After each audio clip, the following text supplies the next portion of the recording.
In the collective memory of humanity, there are names so powerful that they seem impossible to forget. Egypt, with its towering pyramids rising from the desert, Greece, with its philosophy that reshaped Western thought, and Rome, with its mighty empire stretching across Europe. Yet before these civilizations shone brightly, there was another people, a small community in the harsh land of Mesopotamia, who laid down the very first foundations of human history. They were the Sumerians. And strangely enough, although they created the earliest writing, city-states, laws, astronomy, and epic poetry, the name Sumer nearly vanished for millennia, lingering only as a faint whisper from the distant past. In tonight's episode of Bedtime History, we will journey back to reconstruct the story of Sumer from its very beginnings, from the small riverside villages to the rise of city-states and the first states, from the invention of writing to the epic of Gilgamesh, from the towering ziggurat temples to the role of women, art, and music, from internal conflicts to their eventual rise and downfall before the empires that followed. This will not only be a rediscovery of a lost civilization, but also a way to understand ourselves more deeply, why human beings learn to organize, to remember, and to tell the story of history. And to begin, let us return to the southern land that today we call Iraq, a flat expanse stretching all the way to the horizon where harsh winds and relentless sun burn the earth into a dry, brown plain. Here, the Tigris and Euphrates rivers wind like two green ribbons across the desert, carrying fertile silt that enriches vast fields. It was on this seemingly unforgiving land more than 5,000 years ago that human beings discovered how to transform it into the cradle of the very first civilization. The ancient Greeks called this place Mesopotamia, meaning between two rivers. And indeed, few regions in the ancient world offered such perfect conditions to spark a great turning point in human history. When the first communities settled along the riverbanks, they quickly realized that nature was both a giver of life and a constant threat. The annual floods of the Tigris and Euphrates delivered rich layers of silt that turned barren soil into farmland, yet these same floods could swallow entire villages if left unchecked. This unpredictability forced people to cooperate, to learn how to build dikes, dig canals, and channel water, creating one of the most sophisticated irrigation systems of the ancient world. The challenge of water and land, impossible for a single family to solve, pushed communities to move beyond the boundaries of their small villages. From this necessity, the outlines of the earliest city-states began to emerge. At first, the inhabitants here were only small groups of farmers who cultivated barley fields, raised sheep, goats, and pigs, and built modest huts of reeds and mud bricks. But to resist the floods, they needed long dikes that no single household could construct. To bring water to their fields, they required canals stretching for kilometers, demanding the coordinated labor of hundreds of people. And when it came time to divide the water, someone had to decide how much each plot would receive, to settle disputes when a canal was blocked, or when drought cracked the entire plain. Out of these challenges, the need for organization, leadership, and laws gradually took shape. Figures of authority, often war leaders or priests, began to assume central roles, gathering the community and directing labor. Over time, the villages grew, connected, and transformed into larger centers of population.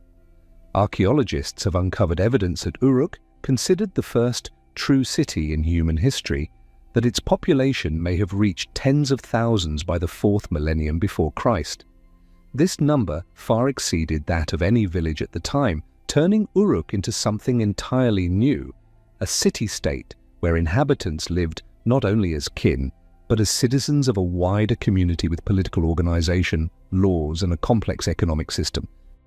Mesopotamia was not only farmland, it was also a natural crossroads of cultures and resources. To the north lay the Anatolian highlands, rich in metal ores. To the east, the Zagros Mountains with their pastoral and hunting tribes. To the south, the Persian Gulf opening to the trade routes of the Indian Ocean. This strategic position made the land a hub of commerce, where goods, techniques, and ideas were exchanged. The Sumerians, the first people to build cities in southern Mesopotamia, relied not only on agriculture, but quickly became skillful merchants, using their location to accumulate power. What made this transformation extraordinary was the leap from simple subsistence farming to a diverse economy. In small villages, everyone had to do everything: grow crops, weave cloth, make tools. But with the birth of cities came specialization. Some became full-time potters, others wove textiles. Some forged bronze, others traded, while still others did not engage in direct production at all, but served as managers, priests, or administrators.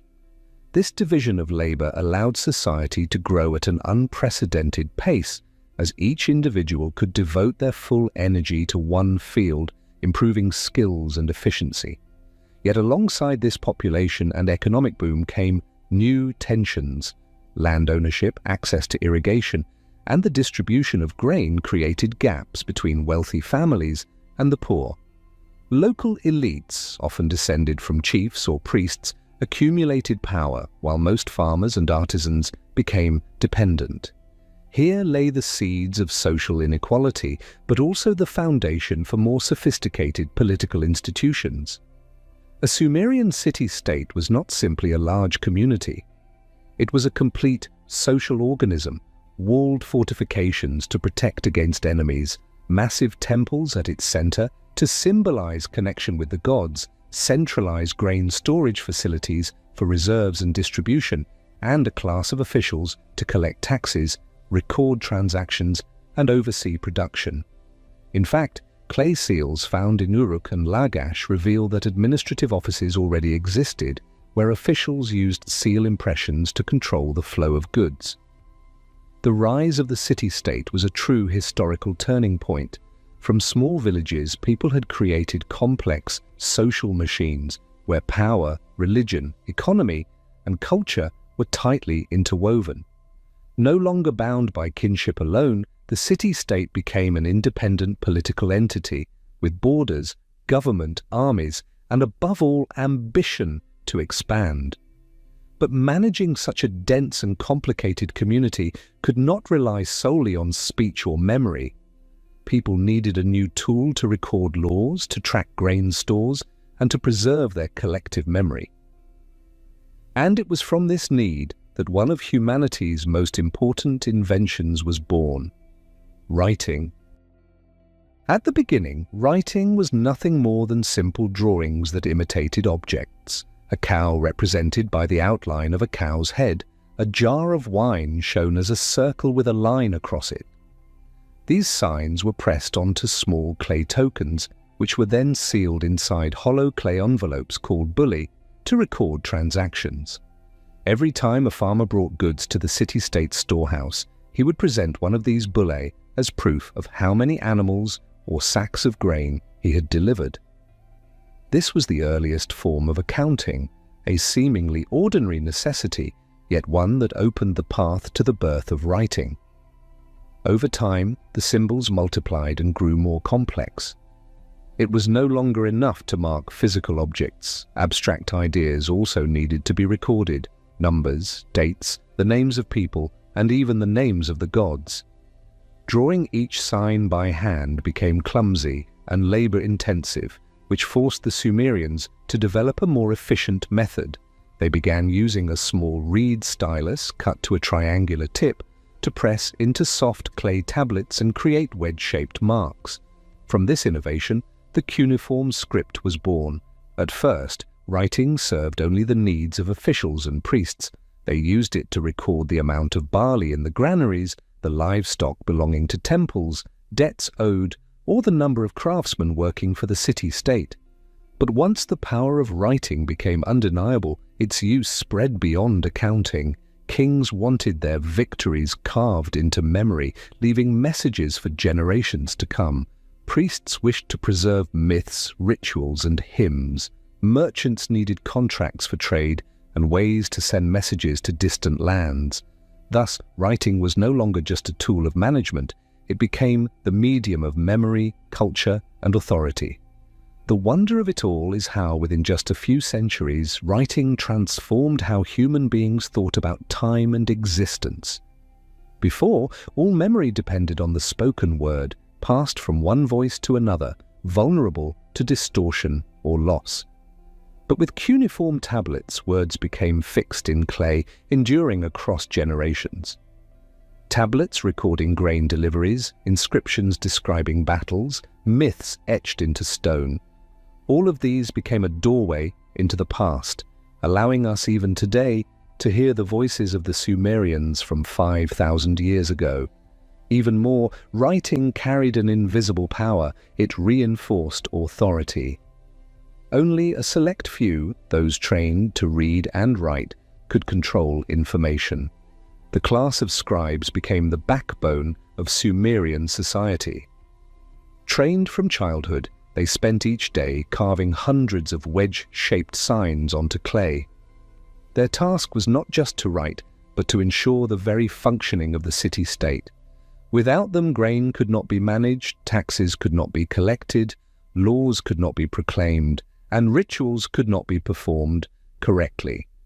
Writing allowed the Sumerians not only to build city-states, but also to construct a shared memory, creating history in the truest sense. From the moment those first wedge marks were pressed into clay, humanity entered a completely new chapter, the chapter of civilization. Yet a city could not survive on writing alone. It also needed a beating heart, a spiritual and political center to bind its people together. That heart was the city itself, those urban centers of politics, economy, and religion.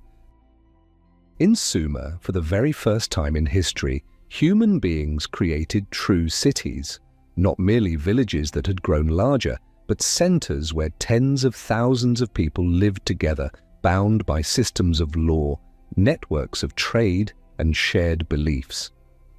Names such as Uruk, Ur, and Lagash became the pivots of civilization, each city carrying its own story, reflecting the ambitions, the power, and the tragedies of the Sumerians. Uruk, the city of the legendary Gilgamesh, was perhaps the first place in human history where the idea of a complete city took form. Its massive defensive walls, stretching for many miles, stood as a declaration that this was no longer a fragile village at the mercy of floods or invaders, but a proud political entity, prepared to face foreign threats. Within those walls, markets thrived. Earthen streets led to the busy river docks where traders arrived with goods from afar and departed with cargo destined for the wider region. Uruk embodied the very concept of a full city, at once a spiritual center, a hub of commerce, and a gathering place for a vast urban population. Not far from Uruk, the city of Ur rose with a different kind of splendor. If Uruk was the pioneer, Ur represented the height of order and prosperity. Ur was the capital of one of the most powerful Sumerian dynasties, the Ur III period, when it became the political heart of southern Mesopotamia. The ruins that survive, especially the great ziggurat of Ur, still astonish with their scale and endurance. Ur's wealth came not only from agriculture and irrigation, but also from its role as a commercial crossroads linking the Persian Gulf to the inland world. From Ur, fleets of ships sailed to Dilmun, modern Bahrain, Oman, and even the Indus Valley, bringing back precious stones, timber, and rare metals, the very resources absent from the fertile plains. This wealth transformed Ur into a dazzling city where royalty lived in grand palaces, nobles in luxurious villas, and skilled artisans produced exquisite works of art, such as the famed Standard of Ur, which captured both daily life and sacred ritual in a single vivid panel. Lagash, though less celebrated than Uruk or Ur in popular stories, stands as a remarkable example of the competitiveness and diversity of Sumerian city-states. Lagash flourished as a powerful center for centuries, leaving behind some of the clearest evidence of legal and administrative development. Inscriptions found there, particularly the prayer statue of King Gudea, reveal a different vision of kingship, where the ruler was not only a warrior or governor, but also a temple builder, a guardian of religion, and a bringer of justice. Lagash was also notorious for its recurring conflicts with the neighboring city-state of Umma over farmland and water rights. These disputes were not merely economic. They stand as some of the earliest recorded struggles over a timeless issue: how to divide limited resources fairly in an increasingly crowded world. The unifying feature of all Sumerian cities was the fusion of political, religious, and economic power. At the heart of every city stood a monumental temple, not only the dwelling place of the gods, but also the storehouse of grain, the seat of administration, and the treasury. Civic authority was almost inseparable from the priesthood, since the gods were considered the true owners of the land, while kings and officials merely acted as their stewards. This structure of power was both complex and enduring, binding the fate of every inhabitant to both the divine and the civic order. And from this tightly woven system, a new question arose: how could such a growing, intricate community be governed and kept in order? In any crowded society, when tens of thousands of people live together in a confined space, the greatest question is always the same: how can order be maintained? In small villages, disputes could be settled by the authority of the village elder, but in Uruk, Ur, or Lagash, where populations had grown into the tens of thousands, where fields stretched for dozens of miles, and where irrigation canals and dikes required the coordinated labors of hundreds, words alone were no longer enough. It was in this environment that the first steps of the state and law emerged, opening a new political order for all of Mesopotamia. At the beginning, power often rested in the hands of priests, the representatives of the gods. Temples became the economic centers, places where grain was collected, wealth stored, and seed, tools, and food distributed to farmers. Yet, as the city-states expanded, governance could no longer depend solely on ritual authority. A new class of military leaders, and later the Lugal, meaning the great man, rose to organize labor, defend the city, and resolve conflicts. Over time, the office of the Lugal evolved into the foundation of kingship itself. Political authority, however, never stood apart on its own.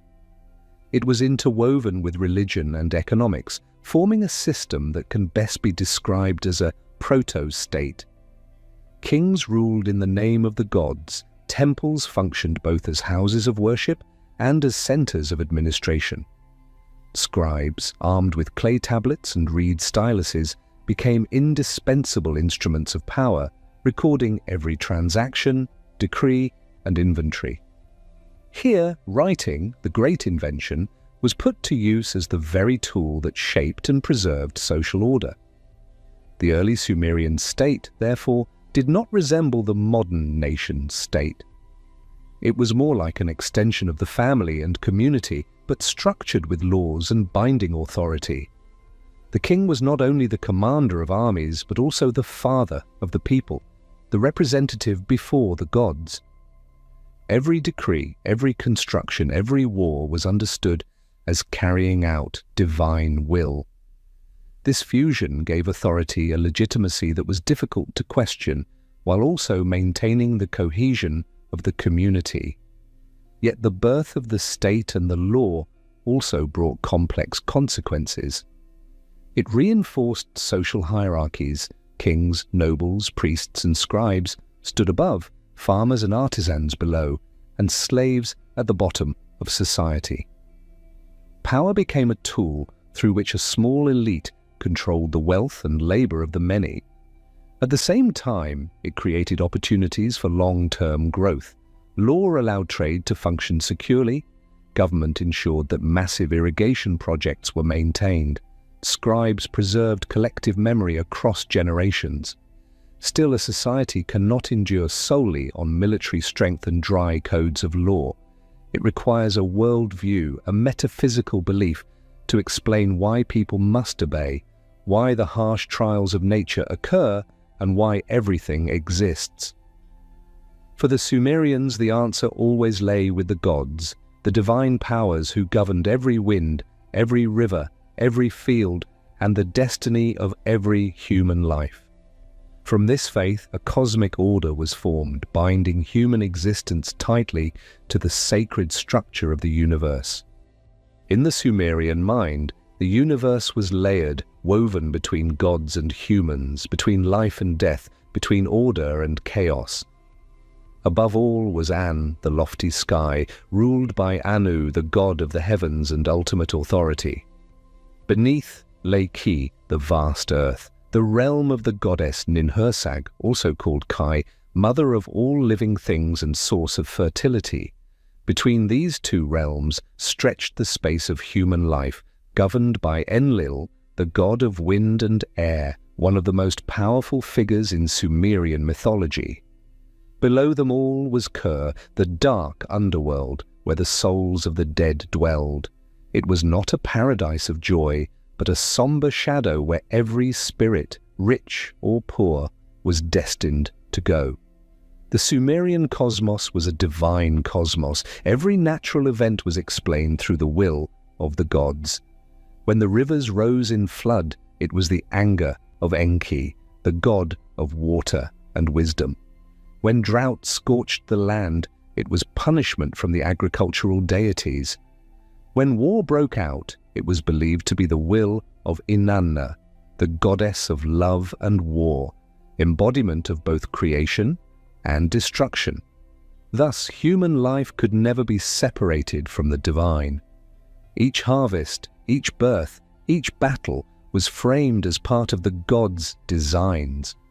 What made the Sumerian mythology remarkable was its complexity and its deeply human quality. The gods were not omnipotent or flawless beings. They quarreled, grew jealous, fell in love, and raged in anger. They could aid humanity, but just as easily destroy it in a fit of wrath. On clay tablets, we find myths that are at once majestic and intimate, Enki tricking others to bring water to mankind, Inanna descending into the underworld only to be trapped there, Gilgamesh searching for immortality and returning empty-handed. These stories did more than explain natural events. They mirrored human psychology, fear, and longing at the dawn of civilization. The Sumerian worldview rested on a strange duality, both fear and gratitude. They feared because they knew their smallness before the overwhelming power of nature and the gods. Yet they were grateful, for under divine protection, humanity could survive in such a harsh land. Out of this balance arose a vibrant religion with festivals to honor the gods and sacred rituals such as the annual sacred marriage between the king and the goddess Inanna, symbolizing the fertility of the fields and prosperity of the nation. This worldview did more than explain existence. It shaped the very way the Sumerians lived, worked, and built their communities. To serve the gods and to demonstrate reverence, they raised monumental structures of mud brick, stair-stepped towers stretching toward the heavens, the ziggurats, eternal symbols of their faith. A ziggurat was not like the Egyptian pyramid, the eternal resting place of the pharaohs. It was a living monument, used every day as a place of ritual, a storehouse of wealth, and a keeper of collective memory. Its structure was built of massive mud brick blocks stacked into multiple tiers, each level smaller than the one below it, rising upward toward the sky. At the top stood a small shrine, believed to be the dwelling place of the city's patron deity. From afar, a ziggurat looked like a mountain rising from the flat plain, a powerful image, for to the Sumerians, mountains were the abodes of the gods. In their featureless landscape, where no real mountains rose, they built their own sacred mountains with their hands. Every major city-state had its central ziggurat dedicated to its supreme deity. In Ur, the great ziggurat honored Nana, the moon god. In Uruk, the Eanna temple complex was devoted to the goddess Inanna. In Eridu, the temple was consecrated to Enki. People believed that on these very steps the gods could descend from heaven, bringing blessings for the harvest and protection for the community. Thus, the building and maintenance of ziggurats became sacred duties, closely tied to the prestige of the king and the prosperity of the city-state itself. Yet a ziggurat could not fulfill its role without those who managed and served it, the priests. They were not merely intermediaries between humans and the divine, they formed a powerful class in their own right. Priests were skilled in astronomy, observing the sky to predict floods and planting seasons. They were mathematicians and surveyors, calculating and dividing land. They were the authors and guardians of myths, hymns, and rituals. In the scribal schools known as Eduba, young boys learning cuneiform did more than record inventories. They studied literature and laws handed down by the priesthood. Knowledge, economy, and religion intertwined in the hands of this class, making them an irreplaceable pillar of Sumerian society. The power of the priests was further reinforced through solemn rituals. Each year, during the New Year festival, the king was required to perform the sacred marriage with the goddess Inanna, represented by a high priestess. This ritual was not only religious, ensuring fertility and abundant harvests, but also political, affirming the union between royal authority and divine will. The ziggurat thus became the stage for ceremonies that were both sacred and symbolic, where the community felt the presence of the gods and the legitimacy of their king. And yet, behind the grandeur of the ziggurat, daily life in Sumer unfolded with ordinary concerns: ploughing fields, tending herds, trading in the markets, building homes, raising children. If the ziggurat and the priesthood embodied the metaphysical and the powerful, the daily routines of ordinary men and women revealed the practical foundation that sustained the entire civilization. It was in these simple, everyday activities that we glimpsed the living portrait of the world's first society, where spiritual values always sprang from the soil of daily human needs. The Sumerians were, above all, farmers. Agriculture was the foundation that sustained the city-state and the reason people gathered into large communities in the first place. Across the wide plains they cultivated barley, a grain better suited than wheat to the salty soils of Mesopotamia. Alongside it grew onions, garlic, beans, and dates, all staples of the daily diet.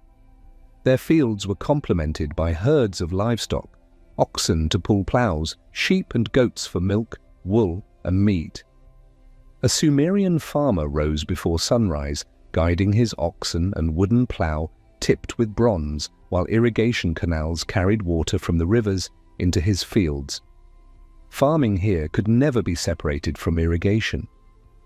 A sudden flood or a long drought could ruin an entire harvest, so the control and distribution of water was a constant preoccupation of the whole community. Yet the city-state was far more than its fields. The division of labor allowed many to leave farming behind and devote themselves to crafts. Pottery kilns glowed day and night, producing jars, jugs, and storage vessels for grain and wine. Weavers turned sheep's wool into textiles, one of Sumer's most valuable exports. Metal workers smelted copper and later bronze, forging weapons and tools. Stone carvers and jewelers worked gold, silver, and imported gemstones into ornaments. These crafts did more than beautify life. They stood as markers of sophistication and prosperity. Trade, in turn, became the bridge between Sumer and the wider world. The alluvial plain was fertile but poor in many resources. Wood, stone, and precious metals were scarce. The Sumerians reached outward to Anatolia for copper and tin, to Persia for gemstones, and as far as the Indus Valley for turquoise and carnelian. In exchange, they carried textiles, oils, and grain. On reed boats and wooden ships, they sailed down rivers and across seas, weaving vast networks of commerce. Sumer was never a closed world, but one constantly open to exchange and influence. Within the city walls, markets formed the heartbeat of daily life. Sellers called out their wares, buyers bargained, and small clay tablets recorded transactions, sealed with intricately carved cylinder seals. The market was more than a place of trade. It was a place of gathering, of news, of chatter and storytelling. In these busy streets, we see the living image of a society far removed from nomadic tribes, a society with surplus goods, economic exchange, and the earliest outlines of a market economy. But ordinary life was not without hardship. Taxes weighed heavily, often paid in kind with grain, livestock, or labor. Citizens were conscripted to dig canals, raise dikes, and build city walls. In years of poor harvests, families borrowed grain from temples or nobles, and if they could not repay, they risked losing their land or even falling into slavery. Inequality permeated society. At the top stood kings and priests, in the middle merchants and artisans, and at the bottom farmers and slaves. Even so, within this harshness, the life of the Sumerians carried its own simple joys. Meals centered on barley bread, porridge and beer, the staple drink brewed from grain, both nourishing and safer than the polluted river water. Festivals filled the air with music from harps, flutes, and drums. People told stories of gods and heroes, tales that would one day grow into myths and epics. Though burdened by toil, the ordinary people of Sumer lived with the small pleasures of community and tradition. It was their hands, the farmer guiding the plough, the weaver at the loom, the merchant rowing his boat, that gave Sumer its true vitality. Without them, there would have been no towering ziggurats, no carved monuments of kings. In the echoes of their daily lives, we find the real heartbeat of the world's first civilization, not only built upon myth and power, but upon the sweat and breath of ordinary men and women. And from this rhythm of daily life, another pillar of society took shape, the family. In the grand picture of Sumer, where city-states rose across the Mesopotamian plains, we are often captivated by towering monuments or trade routes stretching as far as the Indus Valley. Yet behind this splendor, it was family life, with its bonds of love, marriage, children, and the roles of women that truly formed the foundation on which Sumerian society endured. Here, some of humanity's most essential values, as well as its deepest inequalities, came into view. Women in Sumer held a role that was both complex and vital. They were not entirely hidden or confined, as in many later civilizations. Ancient texts reveal that women could own property, take part in trade, and that some served as priestesses with significant authority in religion.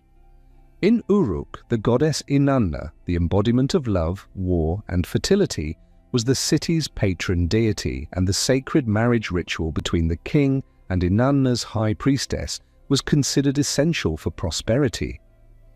This reflected a profound acknowledgement. Women, tied to fertility and nurturing, were sacred in the eyes of the Sumerians. Still, within family life, women stood in a subordinate position to men.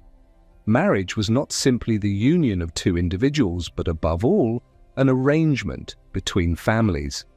Clay tablets recording marriage contracts show that unions were often arranged, with dowries provided by the bride's family and bride gifts offered by the groom. Once married, a woman joined her husband's household with responsibilities to bear children, manage the home, and labor alongside the family. In an agricultural society, this meant heavy burdens, but also a hidden influence. Women safeguarded lineage, property, and the continuity of production. The earliest laws reveal this complexity. The Code of Uruk followed later by the laws of Lipit Ishtar and Hammurabi, all reference women's rights and duties. In certain circumstances, women could initiate divorce if a husband abandoned or failed to support them. They could also inherit property if no brothers were present. Yet inequality was clear.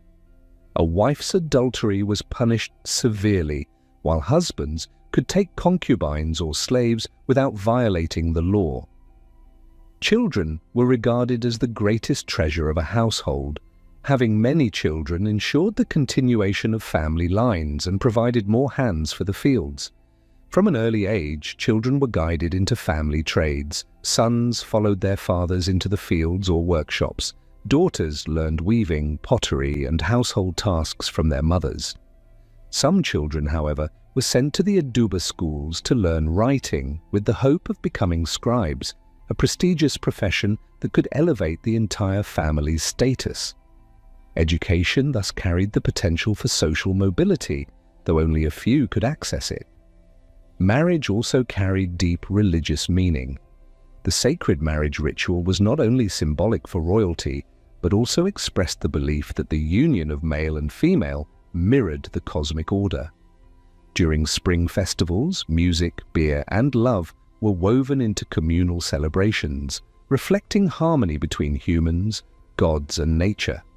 In this sense, love and sexuality were not treated as taboos but as sacred forces when placed within the framework of religion and society. Yet family life in Sumer was full of contradictions. Women bore the immense burdens of childbirth, child-rearing, and agricultural labor, facing high risks of illness and death. Ancient medical texts record prayers to goddesses of childbirth, asking for protection in labor, a testament to the fragility of women's lives. Social class also shaped family experience. Noble women might live in large homes overseeing servants and slaves, while peasant women worked the fields, ground grain, wove cloth, and carried water alongside their husbands. Viewed broadly, the Sumerian family was a microcosm of society itself, ordered, divided, unequal, yet bound together. It was the cell that sustained the whole structure and reflected its deepest values, from reverence for the gods and faith in fertility to the desire to preserve lineage. And like every society, family life was woven into culture and art. The Sumerians poured their joys and sorrows of love, marriage, and family into music, poetry, and carved images. Through this, art did not only serve the gods and kings, but also echoed the everyday lives of ordinary people. In these songs, instruments, and designs, we find another vital piece of Sumer's soul, at once intimate and transcendent, both everyday and sacred. Sumerian art, above all, was inseparably bound to religion. Inside temples, stone and baked clay statues were erected to embody humans in the presence of the gods. One of the most striking examples is the group of votive statues discovered at Tel Asmar, figures with wide, round eyes and hands clasped before their chests in prayer. Those eyes, seemingly gazing through time itself, reflected awareness and unwavering faith in the constant presence of the divine within the Sumerian mind. These statues were not created for display, but to stand eternally in the temple, praying on behalf of the people, ensuring that the community's petitions to the gods would never cease. Beyond statues, decorative art also mirrored worldview and society. Cylinder seals, small, finely carved stone rollers used to stamp clay, were among Sumer's most distinctive creations. On them we see images of gods enthroned, processions of offerings, scenes of battle, or banquets. These seals were practical administrative tools securing documents and goods, yet they were also miniature works of art, compressing the entire Sumerian cosmos into the palm of one's hand. In this way, art became a symbolic language, telling stories that writing itself had not yet fully captured. Music, too, held an indispensable place. In festivals, processions, and sacred rituals, music served as a bridge between humans and the gods. The Sumerians played harps, lyres, flutes, drums, and cymbals. At Ur, archaeologists uncovered the golden lyre, a more than 4,000-year-old instrument adorned with a golden bull's head, with eyes and beard inlaid with shell and lapis lazuli. The carved panels on the lyre depict mythological scenes where animals take on human roles, dancing, drinking, feasting, showing that music was not mere entertainment but a reenactment of cosmic order. The harp's melodies, the thunder of drums, and the lilting flutes turned every festival into a sacred moment where gods and humans met. If art and music were tangible expressions, symbols were the threads that wove through Sumerian thought. In their symbolism, the moon was linked to Nana, the sun to Utu, the god of justice, and the planet Venus to Inanna. The stars were not just lights in the sky, but divine signs, a heavenly script. The double-headed eagle, the winged lion, and the sacred bull reflected the fusion of natural strength and divine authority. These symbols were engraved onto seals, crafted into jewelry, and even set into royal crowns, constant reminders that earthly power drew its source from the supernatural cosmos. Art and symbolism also carried a political weight. One of the most famous works, the Standard of Ur, tells two stories on opposite sides, one of war and one of peace. On the war side, Sumerian soldiers march into battle, capture prisoners, and present spoils. On the peace side, the king feasts, surrounded by musicians and subjects offering tribute. This was more than illustration, it was a declaration. The king was both warrior and protector, but also the center of celebration and prosperity, the embodiment of social order. In this way, art became a servant of power, transforming royal image into an eternal symbol. In daily life, art appeared in simpler forms: pottery with engraved patterns, finely worked jewelry, bricks stamped with decorative molds. Sumerian women wore golden bracelets and earrings. Merchants carried staffs inlaid with gems. Every object was more than utility. It was a sign of status, of social bonds, and of faith in divine protection. Thus, art, music, and symbols did not merely reflect a creative society, but revealed a civilization deeply aware of the relationship between human beings, the gods, and the cosmos. We may have lost the melodies they once sang, but the instruments that remain, the statues and the seals, still whisper to us of an ancient spirit, fragile yet powerful. And as we step away from these sounds and images, the Sumerian story draws us back to their most legendary figure, Gilgamesh, the king of Uruk, who crossed the boundary between history and myth to become an eternal symbol of humanity's search for meaning and immortality. Gilgamesh was at once a king, a hero, and a legendary figure. In Uruk, the city often regarded as the cradle of urban civilization, his name lives not only on fragmented clay tablets, but also in the imagination of humanity across millennia. The blend of history and myth surrounding Gilgamesh is a vivid testament to how the Sumerians saw the world, always placing human beings in intimate connection with the gods, and always seeking the meaning of life through timeless stories.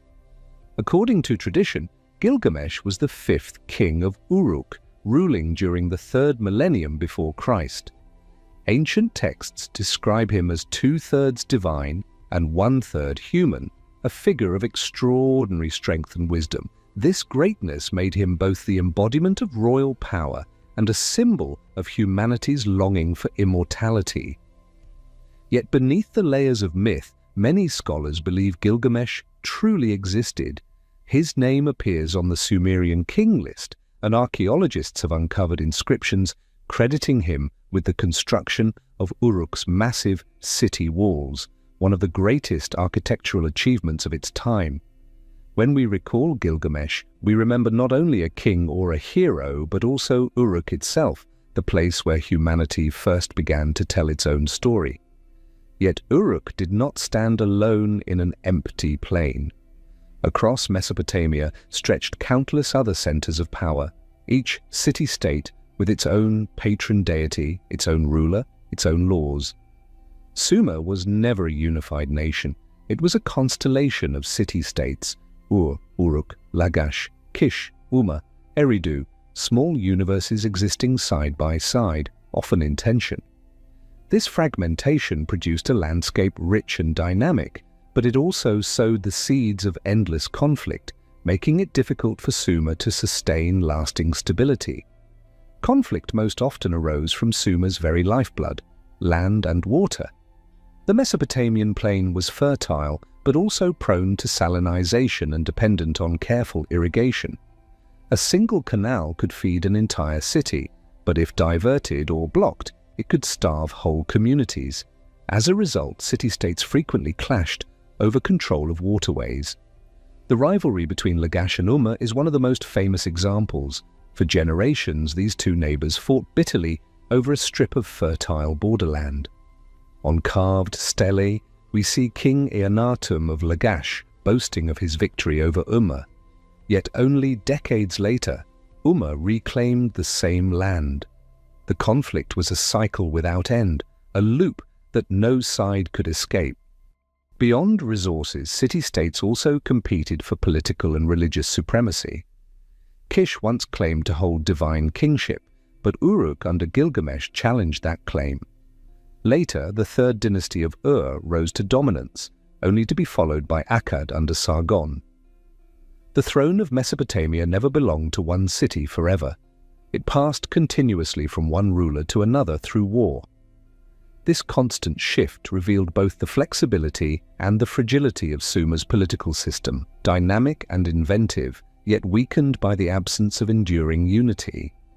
War between city-states was not just about resources, it was also a matter of honor and divine will. Each city believed its god favored it above all others, and defeat in battle was seen not only as a loss of land, but as a sign that its deity had abandoned it. Thus, war carried a sacred quality, bloody rituals through which kings and people sought to prove divine favor. On stelae such as the stele of the vultures from Lagash, we see armies marching in disciplined ranks bearing holy symbols. These carvings commemorated not only victories, but also the belief that the gods themselves had chosen the victor. These wars shaped the very fabric of Sumerian society. To sustain armies, kings conscripted farmers from their fields, forming vast ranks of soldiers. Trade was disrupted, production slowed, and often both sides emerged weakened. Yet through conflict, the city-states also learned organization, advanced military technology, and developed stronger weapons and faster chariots. Each clash, however destructive, drove society toward greater complexity and innovation. The irony was that this relentless rivalry left Sumer vulnerable to outsiders. While the city-states exhausted themselves in mutual warfare, nomadic tribes from the Zagros highlands or the Amorites from the west quietly advanced. When they came, the city-states of Sumer were rarely able to unite, suspicion among them running too deep. This internal division, like a widening crack, made the very foundations of Sumer fragile before every external storm. Looking back, we see that conflict among the city-states was both Sumer's strength and its fatal weakness. It fostered competition, invention, and grandeur, but it also prevented Sumer from transcending its local boundaries to become a lasting empire.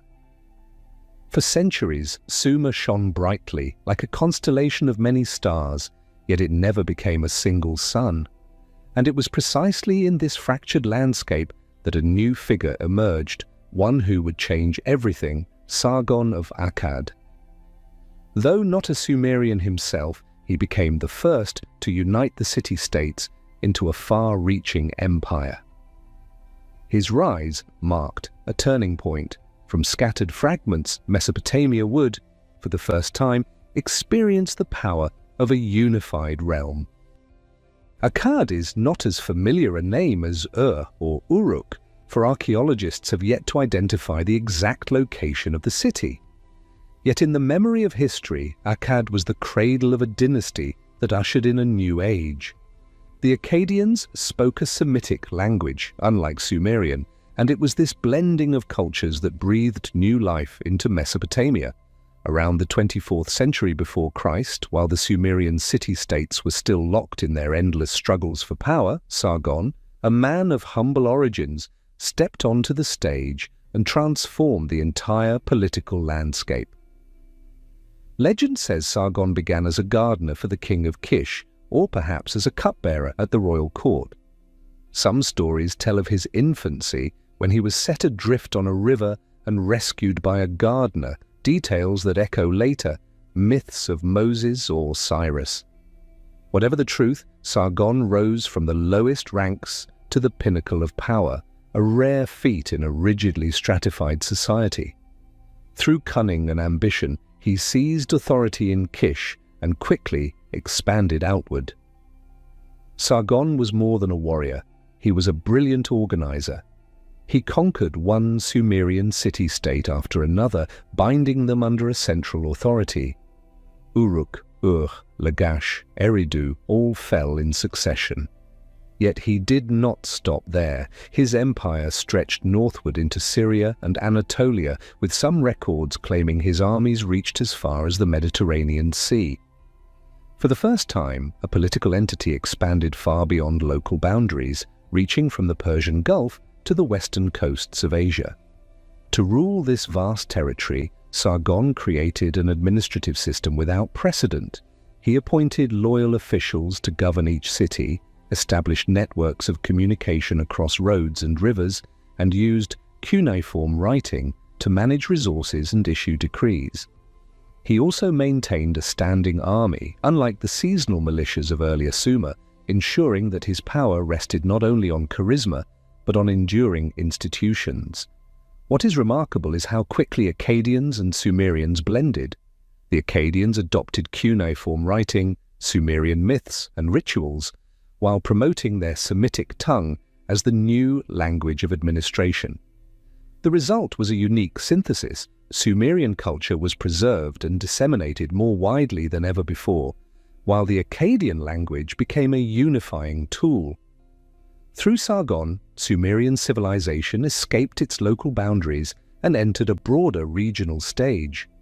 Yet, like all powers, the Akkadian Empire faced trials. After Sargon, his successors, most notably Naram-Sin, continued to expand and strengthen the empire. Naram-Sin even declared himself god of Akkad, the first Mesopotamian king, to elevate himself above the role of divine representative. But this bold act of self-deification became, in the eyes of many, a cause for disaster. Stories tell that the gods punished Akkad with famine, rebellion, invasions, and natural calamities. Raids by the Gutians and internal unrest eventually fractured the empire, leading to its collapse within only a few generations. Though it lasted scarcely 2 centuries, the Akkadian Empire left a profound legacy. It proved that unification was possible, that a single ambitious and gifted individual could reshape the destiny of an entire land. More importantly, it demonstrated that Sumerian culture was not confined to a handful of small city-states, but could serve as the foundation of a vast empire. Akkad opened the door for later powers, Babylon and Assyria, to rise, establishing the long tradition of empire in Mesopotamia. When the light of Akkad faded, the land once more plunged into chaos. Gutian tribes from the Zagros Mountains swept down, tearing apart the order that Sargon and his descendants had so carefully built. The Sumerian city-states, long accustomed to rivalry, fell into a spiral of instability. Power fragmented, economies collapsed, populations suffered. Sumerian texts describe this period with deep gloom: failed harvests, abandoned temples, laws no longer observed. Some inscriptions even lamented that justice had vanished from the land. In Sumerian memory, this was a dark age, a time when it seemed even the gods had turned away. Yet even in disorder, history carried the seeds of renewal. From Ur, a wealthy city near the mouth of the Euphrates, a new dynasty rose to restore order. The third dynasty of Ur, founded by Ur-Nammu around 2112 before Christ. Ur-Nammu quickly asserted dominance by defeating foreign tribes, subduing neighboring city-states, and creating a strong central government. From the ashes, Sumer was once again united, not under the banner of Akkad, but beneath the standard of Ur. Ur-Nammu was more than a warrior, he was an exceptional organizer. The Ur Third administration rebuilt irrigation systems, reopened canals and secured agriculture against disaster. They restored temples, especially the great ziggurat of Ur, transforming the city into a radiant religious center. On the legal front, Ur-Nammu issued the oldest known written law code, predating Hammurabi's by centuries. Though only fragments survive, the code reveals an effort to make justice concrete, replacing cycles of vengeance with a system of fines and compensation. This was a bold leap forward, reflecting an early vision of rule by law. His successor, King Shulgi, carried the dynasty to its peak. Shulgi reigned for nearly 50 years, a remarkable span in the ancient world, and fashioned himself into a model of the god-king. In surviving texts, he is praised not only as a warrior, but also as a musician, poet, and even athlete. He expanded scribal schools, standardized weights and measures, and built roads that linked cities across the land, creating an administrative and economic network that made Ur-3 the beating heart of southern Mesopotamia. This was also a golden age for art and literature. Hymns to the gods, royal praises, and epics were recorded on a large scale.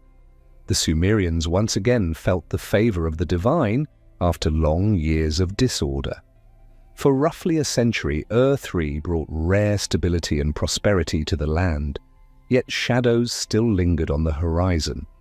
Despite its brilliance, Ur-3 carried familiar weaknesses.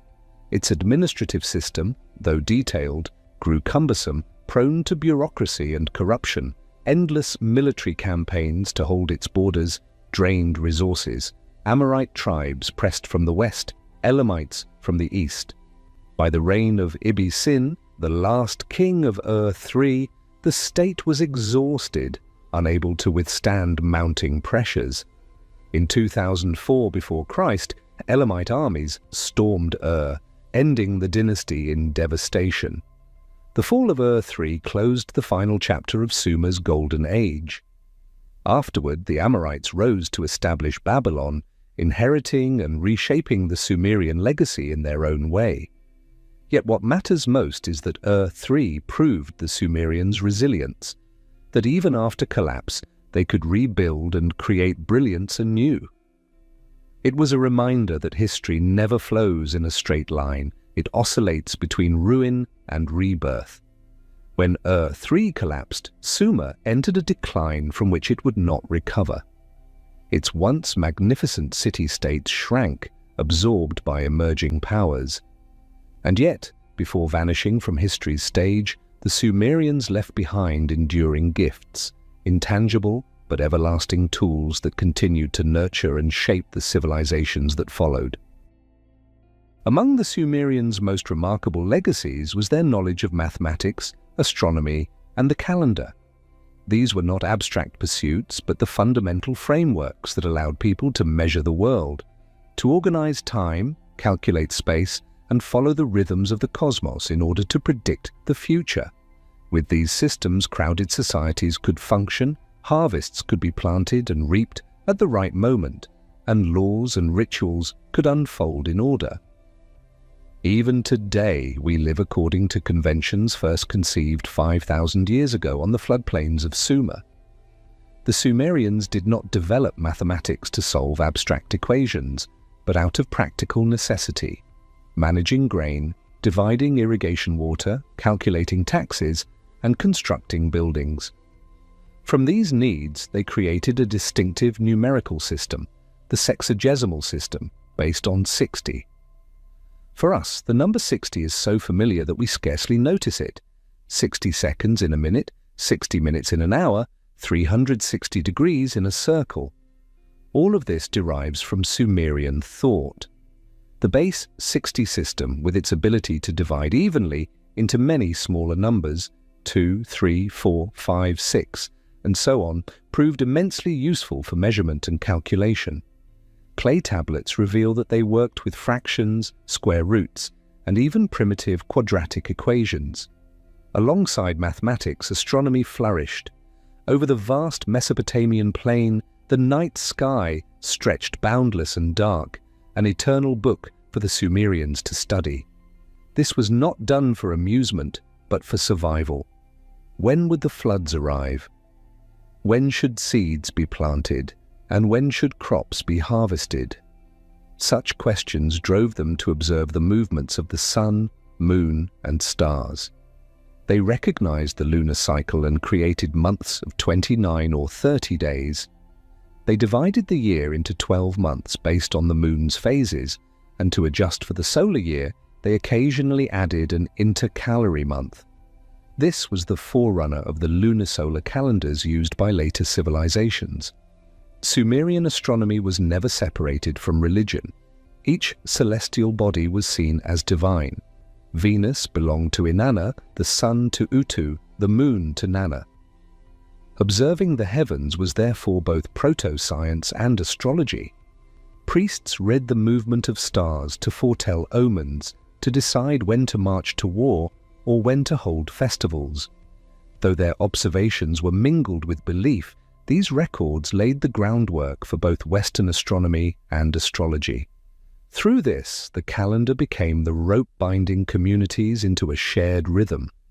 The year was punctuated by great festivals tied to agricultural cycles and religious rites. Each month and each season held sacred meaning, celebrated with ritual and song. Thanks to the calendar, people no longer lived at the mercy of nature's uncertainty. Time became a flowing current that could be predicted and ordered. With it, states could collect taxes on schedule, organize labor, and govern effectively. Thousands of clay tablets preserve their calculations, numerical tables, and astronomical records. Some still astonish scholars today.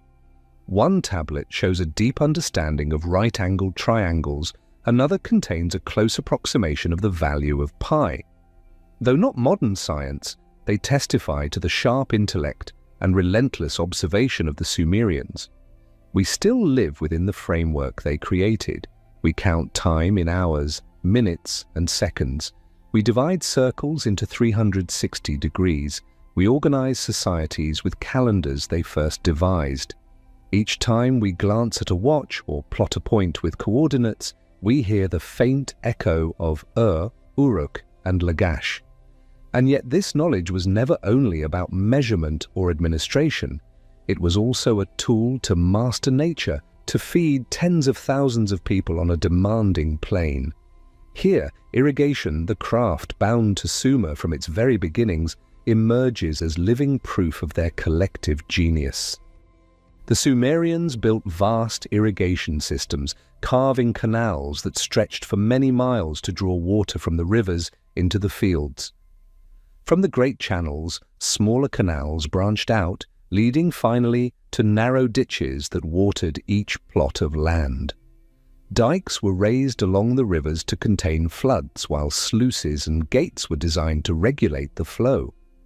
Such projects demanded the cooperation of entire communities. No single family could dig or maintain a canal that stretched for miles. Out of this necessity arose the foundation of the early state, leaders to give orders, officials to organize, and laws to assign labor. Land management was inseparable from irrigation. Farmland in Sumer was divided into categories: temple land belonging to the gods, royal land under the king, and private fields of the farmers. These plots were not distributed at random. Boundaries, acreage, and expected yields were carefully recorded in cuneiform. Each piece of land carried obligations, paying taxes, providing produce for temples or the palace, or contributing labor for public works. Thus, land was not merely private property, it was a component of the larger political and economic system. Yet irrigation also carried long-term challenges. One of the most serious was salinization. As river water flowed through the canals and evaporated under the blazing sun, salt accumulated on the soil, gradually robbing it of fertility. Archaeological studies reveal that southern Mesopotamia once produced abundant wheat, but later farmers were forced to switch to barley, a crop more tolerant of salt. This agricultural shift likely contributed to the weakening of city-states, as the very foundation of their sustenance began to erode. The Sumerians could control the flow of water, but they lacked the knowledge to prevent the long-term consequences of their own system. Land distribution also reflected the sharp divisions of society. The temple and royal estates were fertile and well-maintained, while poorer farmers often worked less productive plots. If harvests failed or debts mounted, they could lose their land, even selling themselves or their children into slavery for wealthy landowners. Nobles and priests, controlling both large estates and the water supply, wielded immense power. In this sense, irrigation and land management were both lifeline and instrument of social control. And yet it cannot be denied that these irrigation projects turned the Sumerian plain into a place capable of sustaining tens of thousands of people, an extraordinary feat in such a harsh climate. The canals, dikes, and systems of land management revealed the Sumerians' extraordinary organizational abilities. Looking at maps of ancient canals today, one sees a web like veins, carrying the lifeblood of the rivers to every field and every village. Irrigation was not only practical, but also spiritual. Ancient texts describe the digging of canals and the raising of dikes as sacred works carried out by kings in the name of the gods. Each new project was a demonstration that human beings could work together to turn chaos into order, to transform a harsh landscape into a source of life. From these flowing waters came not only survival, but also surplus to nurture literature, art, law, and most of all, the great myths. Among these, the Epic of Gilgamesh stands as a jewel, a blend of literature, philosophy, and a heartfelt message from the Sumerians to posterity. It tells not only the story of a king, but reflects humanity's timeless anxieties, friendship, mortality, the yearning for immortality, truths so deeply human that people across every age can see themselves in it. What makes the Epic of Gilgamesh eternal is not the monsters of the cedar forest or the Great Flood, but a simple, profound realization. Immortality does not reside in the body, but in memory and in the works a person leaves behind. The story opens a world saturated with myth, yet filled with pain and longing deeply human. Gilgamesh, the king who was 2/3 divine and 1/3 mortal, begins his journey arrogant and cruel, but through his friendship with Enkidu, and above all through the grief of Enkidu's death, he is forced to confront the limits of human life. When he returns to Uruk, he does not bring the plant of immortality, but instead a new wisdom. Eternity belongs to the city, to its walls, and to the collective memory, not to fragile flesh. It is this philosophical depth that allows the Epic of Gilgamesh to transcend time. For 5,000 years, it has moved people with the same timeless question: how can we resist death? And perhaps the answer is not in fleeing mortality, but in the mark we leave for those who follow. This is not merely the thought of the Sumerians, but the shared voice of humanity itself. What sets Sumerian literature apart is its profound humanism. When Gilgamesh grieves for Enkidu, it is no longer the tragedy of a legendary king, but the universal sorrow of loss and finitude. When the hymns describe Inanna in her fury, we see reflected the chaos of human life. When they praise her as the goddess of love, we hear the joy bound to creation and renewal. These texts are at once the voice of an early society and the foundation for the entire tradition of world literature. If the Epic of Gilgamesh shows how the Sumerians used writing to face fear, preserve memory, and search for meaning in death, their hymns reveal another purpose: shaping and controlling community life. From poetry to law, the clay tablet became the tool that formed both the soul and the social order. And just as their literature reached beyond its age, Sumerian law too extended its influence, laying a path that every later civilization would follow. When we think of ancient law, our minds often leap to the famous Code of Hammurabi of Babylon, carved into a towering black basalt stele. Yet centuries before Hammurabi, it was the Sumerians who first laid the foundation for the idea of legal order, transforming justice from an oral tradition into written rules inscribed for permanence on clay. It was they, not Babylon, who first conceived of regulating human behavior through written law, and in doing so, they created the groundwork upon which all later codes were built. Archaeological evidence shows that as early as the 3rd millennium before Christ, Sumerian city-states had their own codes. One of the earliest we know of is the Code of Uruk of Lagash, around the 24th century before Christ. Though only fragments survive, they reveal an effort to limit the excessive power of nobles and priests and to protect ordinary people from exploitation. Uruk prohibited the unlawful seizure of temple property, reduced burdensome taxes, and sought to ensure justice for lower classes. Primitive as it was, this was the first sign of a state stepping in to safeguard social fairness. By the time of Ur-Nammu, founder of the 3rd dynasty of Ur, around 2112 before Christ, law had grown more systematic. The Code of Ur-Nammu, discovered on clay tablets at Nippur, is considered the oldest surviving written legal code. Though only about 30 provisions remain, they mark a great leap forward. Most offences were no longer punished by blood vengeance, but by monetary compensation.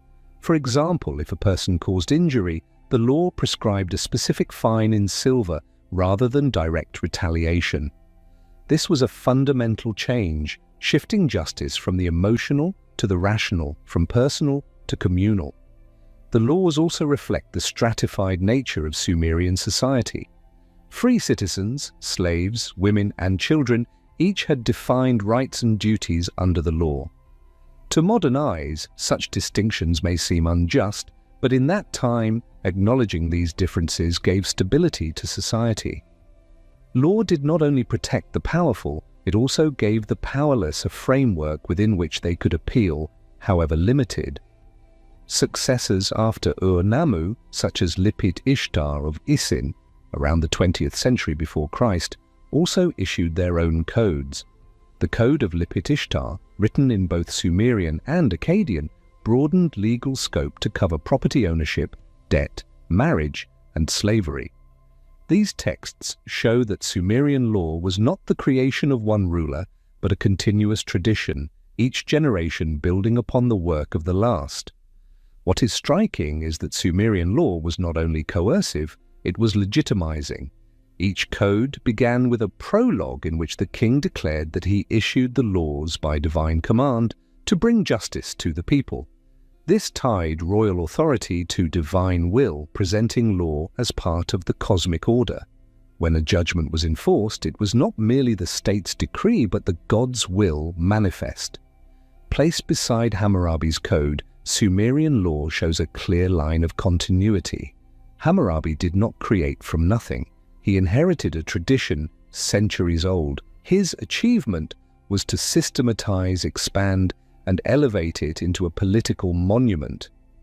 In this sense, Hammurabi's code was the culmination of a path first blazed by the Sumerians, by Uruk, Ur-Nammu, and Lipit Ishtar. Most important of all, Sumerian law introduced a new way of thinking. Justice no longer rested on personal revenge or the whims of the strong, but on shared rules binding the whole community. This was a revolutionary shift, moving human society from reliance on violence to reliance on legal order. Through law, together with writing, economy, and religion, the influence of Sumer spread across the Near East, leaving deep imprints on neighboring civilizations. From Akkad to Babylon to Assyria, all were built upon the foundation first laid in Sumer, like ripples spreading outward long after the first stone fell upon the water.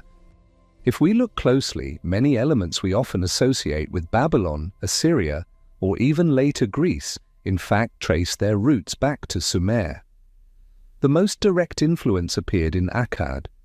When Sargon created the world's first empire, neither he nor his descendants rejected the Sumerian legacy. Instead, they absorbed and elevated it. The Akkadians adopted cuneiform writing, using it to record their Semitic language, creating a bilingual tradition: Sumerian for religion and scholarship, Akkadian for administration and daily affairs. This continuity allowed cuneiform to endure for over 2,000 years, becoming the shared medium of communication across the Near East.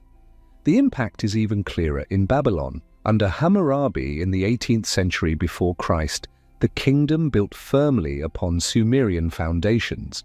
Hammurabi's famous code, while more expansive and refined, followed the path already laid by Ur-Nammu and Lipit-Ishtar. The gods of Sumer were reimagined in Babylon. Inanna became Ishtar, Enki became Ea, Utu became Shamash. Sumerian mythology, rituals, and literature were woven into Babylonian culture, and over the centuries, Babylon carried these traditions forward to other peoples. Assyria in the north was no exception. Though remembered for military might, Assyria relied on cuneiform and inherited Sumer's administrative traditions. In diplomatic texts and rituals, Assyrian kings consistently emphasized that they were heirs of the ancient cultural stream, that is, the Sumerian stream. In this way, Sumer served as the memory core of the entire Near East, a heritage no later state could deny. The reach of Sumer extended beyond Mesopotamia. Sumerian merchants carried writing, art, and goods east to Elam, in present-day Iran, north to Anatolia, and southeast to the Indus Valley. Archaeologists have discovered Sumerian cylinder seals at Harappan sites, proof of trade and cultural exchange. Through these contacts, ideas of administration, religion, and symbolism spread across borders, planting seeds in distant civilizations. Another crucial sphere of influence was astronomy and calendrical science. Later, Babylonians and Assyrians inherited the lunisolar calendar and time divisions first devised in Sumer. This unified the Near East under a shared temporal framework, making administration, commerce, and religious observance more cohesive. Through Greece and Rome, these conventions eventually reached us. Even today, they survive in the hours, minutes, and seconds on our clocks. Sumer's influence was not only technical and intellectual, but also cosmological and spiritual. Many Sumerian myths became the foundation for later traditions. The story of the Great Flood in the Epic of Gilgamesh was preserved by Babylon and later echoed in the Bible's tale of Noah. Myths of Enki, Inanna, and the creation of humans from clay left imprints on Hebrew, Greek, and even Abrahamic religious traditions. In the Bible and in Greek mythology, we still catch glimpses of Sumer, ideas first inscribed on clay tablets 5,000 years ago. In this sense, Sumer was not only the first civilization, but the foundation civilization of the region. Akkad, Babylon, Assyria, and Elam each added their own colors, but all were built upon the framework Sumer had created. To speak of the ancient Near East is impossible without Sumer, as if Sumer were the deep root from which all later branches grew. Its legacy continued under other names, while the name Sumer itself gradually faded into silence, only to return much later in humanity's recovered memory. When the third dynasty of Ur collapsed at the dawn of the second millennium before Christ, the chapter of Sumerian history nearly closed. Yet the power vacuum did not last long. From the west came waves of Amorites, nomadic and semi-nomadic groups who entered Mesopotamia not as a single conquering horde, but in scattered bands. At first they sought pasture and settlement, but gradually they integrated, took control, and eventually seized political power. The Amorites were Semitic in origin, distinct from the Sumerians in language and custom. Initially, the native elites looked down on them as outsiders, but the Amorites adapted quickly. They learned cuneiform, worshipped Sumerian gods, and ran society with laws and bureaucracy. In the wake of Ur's destruction by Elam, when the old city-states were gravely weakened, the Amorites built small kingdoms in Isin, Larsa, Eshnunna, and elsewhere. Each preserved the Sumerian tradition, even as they reshaped it. Their greatest achievement was the rise of Babylon. Once a small town on the Euphrates, Babylon became the new center under Amorite kings, especially Hammurabi in the 18th century before Christ. Hammurabi conquered Larsa, Eshnunna, Mari, and unified southern and central Mesopotamia. Once again, the land between the rivers came under a single authority, not Ur or Akkad, but Babylon. The ascent of Babylon was inseparable from the Sumerian foundation. Cuneiform continued, now recording primarily the Akkadian language, the Amorites' mother tongue. Sumerian mythology was absorbed. Inanna became Ishtar, Enki became Ea, Utu became Shamash. Administration, religion, and law were inherited and centralized. The Code of Hammurabi, though more famous, directly followed Sumerian precedents, carved in stone both to enforce justice and to display royal power. Babylon understood how to turn legacy into politics. If Uruk had celebrated Gilgamesh as a legendary hero, Babylon elevated its kings into living symbols of justice and order. If Ur III had issued laws to stabilize society, Hammurabi engraved them in the public square, making law itself a proclamation of power. Alongside this, Sumerian knowledge endured: the base 60 system, the lunisolar calendar, astronomy. Later, Babylonian astronomers would chart planetary movements and construct detailed tables of calculation, all built on Sumerian foundations. Babylon thus became the new emblem of prosperity and power. If Ur dazzled with its great ziggurat, Babylon rose with legendary monuments like the Hanging Gardens and the Ishtar Gate.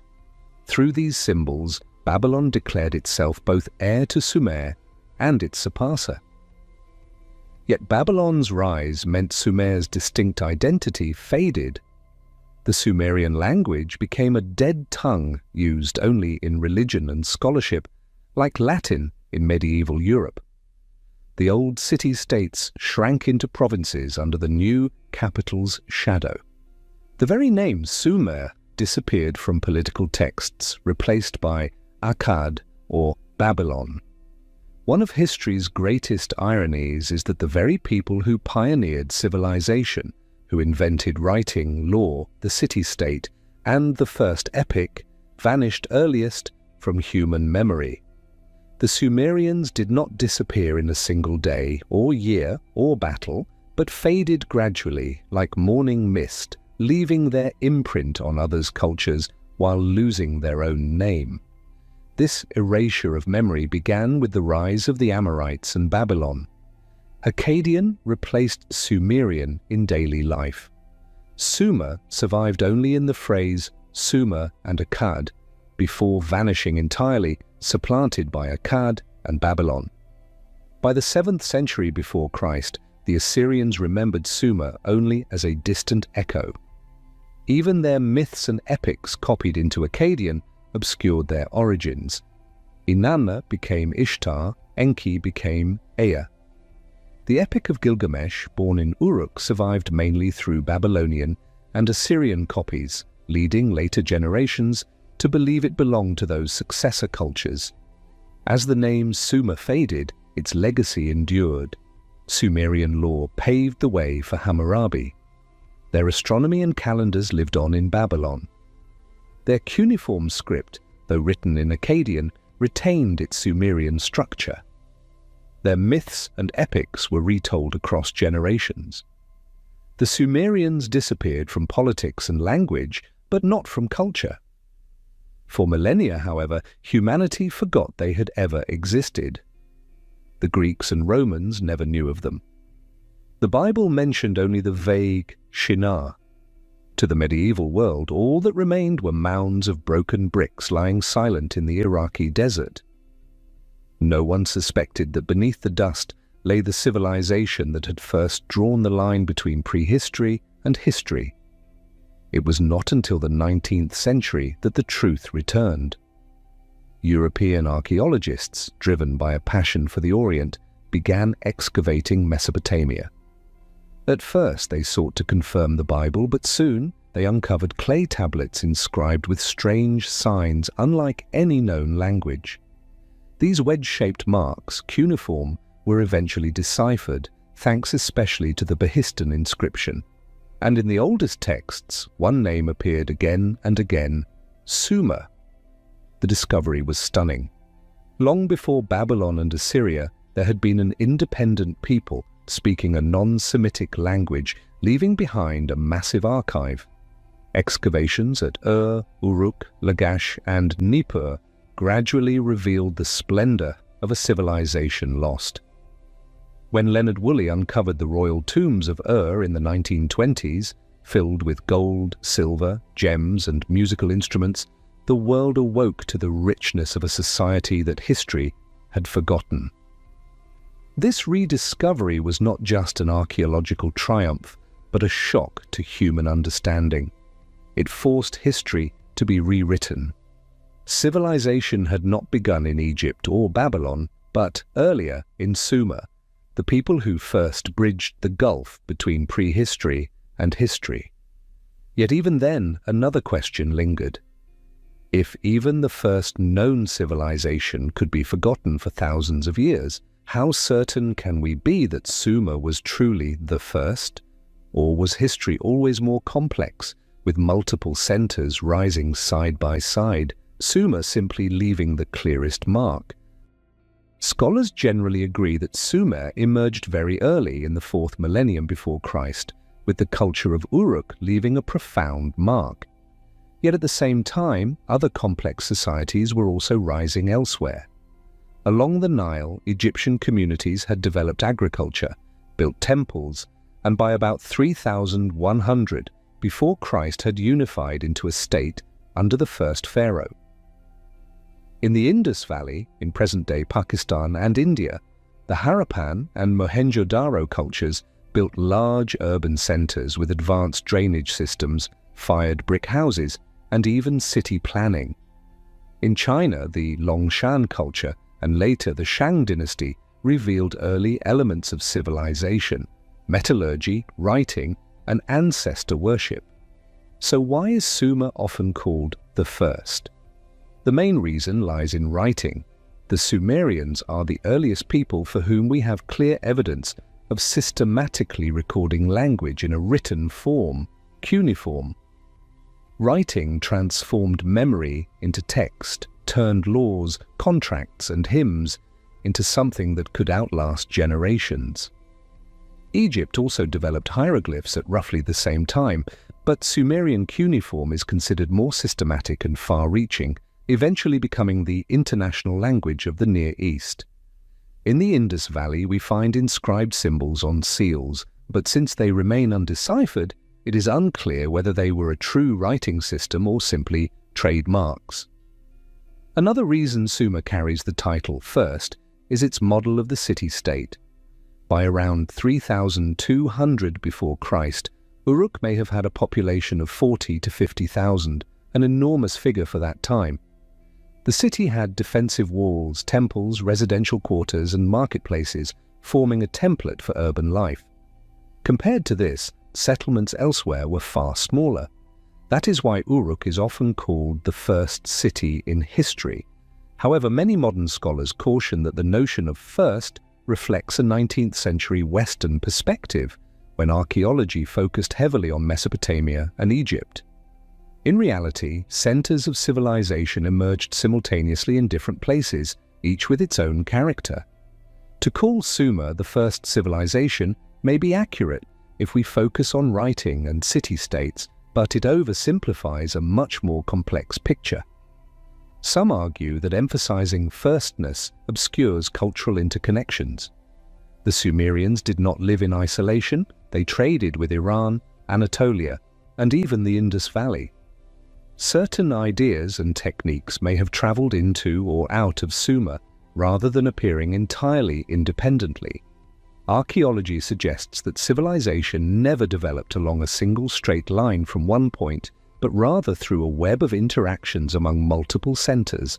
Therefore, when we call Sumer the first civilization, the point is not to rank who came before or after. What matters is that Sumer opened the doorway for humanity into the age of history, when people not only lived in the present, but preserved memory, law, and belief for future generations. Sumer may not have been first in every respect, but they were undoubtedly a symbol of the first great turning point, the moment humankind stepped out of prehistory and into history. And the rediscovery of Sumer in modern times raises an even greater question. How could a civilization so important have been forgotten for millennia? Was it erased deliberately, or did it simply dissolve naturally into the empires that followed? That question continues to inspire debate and invites countless other theories, some far beyond the boundaries of mainstream scholarship. One of the most sensational alternative theories is the claim that the Sumerians once had contact with, perhaps were even guided by, an extraterrestrial race often called the Anunnaki. This idea has captivated the public imagination because it feeds both curiosity and a longing for a transcendent explanation behind the sudden brilliance of the world's first civilization. Yet it has also sparked constant debate among scholars, since the line between mythology, symbolic interpretation, and unfounded speculation is thin and often misused. The story begins with Sumerian mythology. In the ancient texts, the Anunnaki were described as a powerful assembly of gods, a council of judges dwelling in heaven and the underworld. They were thought to decide the fate of humanity, to grant laws, and even to intervene directly in human survival. For the Sumerians, these were simply gods, religious expressions of how the universe worked. But in the 20th century, modern writers, most famously Zecharia Sitchin, reinterpreted the Anunnaki as aliens from a planet called Nibiru, who supposedly created or modified humankind to serve them. According to this hypothesis, the rapid advances of Sumer from writing, law, and architecture to astronomy were too sudden to be the product of a primitive society. Sitchin argued that the Sumerians were merely students of the Anunnaki, and that their gods were actually distorted memories of beings from beyond Earth. From this idea sprang countless questions. Who built the massive monuments? Who gave humanity knowledge of the cosmos? Are we the result of alien intervention? Mainstream archaeology and history firmly reject this theory, pointing out that it rests on misreadings of ancient texts and blends myth with science fiction. The Sumerians, they argue, did not need aliens to explain their achievements. They had practical reasons, a challenging environment that forced innovation, active trade, and cultural exchange with neighbors, and the organizational power of dense city-states. These conditions were enough to spark a leap forward in civilization, rare but by no means impossible. Still, the Anunnaki theory endures, even thriving in popular culture. Why? Because it touches a deep human desire, the belief that we are not alone, that ancient myths might hold distorted echoes of some greater truth. It transforms Sumer from a dry subject of archaeology into a realm of mystery, a stage for humanity's cosmic imagination. The key is not to dismiss or to accept such theories blindly, but to see them as mirrors of how we interpret myth. The Sumerians wrote of the Anunnaki not to craft science, but to place human life within a cosmos governed by powers beyond control. When modern readers cast the Anunnaki as aliens, they are reinterpreting myth in the language of our own age, an era where space travel and distant worlds have replaced holy mountains and heavens as symbols of the unknown. In this way, the Anunnaki myth speaks not only of the past, but of the present, of humanity's enduring need for a grand story that transcends our limits and explains our place in the universe. Through the Anunnaki, Sumer becomes a mirror reflecting the imagination of humankind across the ages, from ancient myth to modern science fiction. As we close our journey into Sumer, what lingers is not only the clay tablets, the towering ziggurats, or the names that once thundered across the land before fading into silence. What endures is the moment when humanity first realized it could remember, could organize, and could transform memory into history. Sumer was not the absolute beginning, but it was where the bridge from prehistory to history was built most clearly. There, humankind first dared to believe that social order could rest on writing and law, that a city could outlast the lifetime of any single person, that the story of an individual or a community could be carried forward to generations yet to come. And because of this, even though the name Sumer faded for millennia, their legacy never truly disappeared. It lives on in the 60-minute hour, in the alphabets that grew from their script, in the flood myths and hero tales retold across cultures. Sumer is like the faint underlayer of a great painting, not immediately visible but supporting every line and color above it. Perhaps the greatest gift Sumer left us is not any single invention, but a reminder. Every civilization, no matter how great, can vanish from memory. But the act of remembering, of telling stories, of writing, allows humanity to resist oblivion. By remembering Sumer today, we are continuing what they themselves began, writing history as a defense against the darkness of time.